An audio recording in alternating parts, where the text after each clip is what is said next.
La Roumanie a tranché lors de son élection présidentielle. Les électeurs ont massivement rejeté George Simion, le candidat d'extrême droite soutenu par Donald Trump et Vladimir Poutine. À la place, c'est le centriste pro-européen et pro-démocratie, Nicușor Dan, actuel maire de Bucarest, qui s'impose nettement.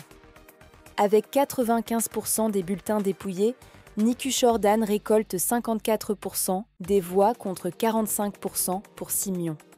Ce résultat marque une victoire significative pour les forces démocratiques et pro-européennes, et une défaite cuisante pour les mouvements autoritaires proches de Trump et Poutine. Malgré les chiffres, George Simion refuse de reconnaître sa défaite. Dans un geste rappelant Donald Trump, il a déclaré sur les réseaux sociaux être le nouveau président de la Roumanie, bien qu'il ait perdu. Ce discours a été amplifié par des médias russes comme RT, mais les faits sont clairs. Nicușor Dan a gagné. Ce retournement de situation est en grande partie dû à une forte mobilisation des jeunes électeurs, notamment à Bucarest. Ils ont pris conscience du danger que représentait Simion après son avance au premier tour en mai.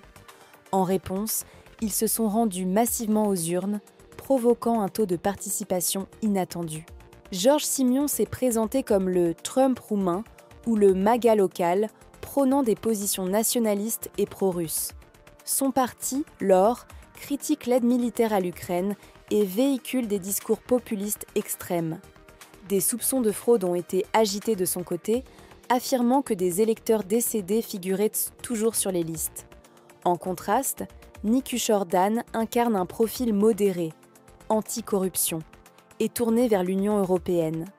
Ancien mathématicien de haut niveau et homme politique respecté, il a misé sur la transparence et le sérieux.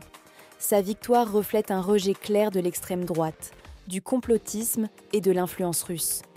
Des images fortes ont marqué cette journée, comme cette femme roumaine chantant l'hymne national après avoir voté, exprimant la fierté d'un peuple qui refuse de se soumettre à une dérive autoritaire. À Bucarest, les fontaines ont été illuminées aux couleurs de l'UE, symbole d'un pays qui confirme sa volonté de rester ancré dans la démocratie européenne. Ce scrutin en Roumanie s'inscrit dans une dynamique plus large de rejet de l'extrême droite dans plusieurs démocraties occidentales, comme récemment au Canada ou en Australie. Le message est clair, les citoyens veulent défendre les valeurs démocratiques, soutenir l'Ukraine et résister aux influences autocratiques. La tentative de Simion de semer le doute sur l'élection fait écho à des stratégies bien connues inspirées par le Kremlin ou par la mouvance MAGA.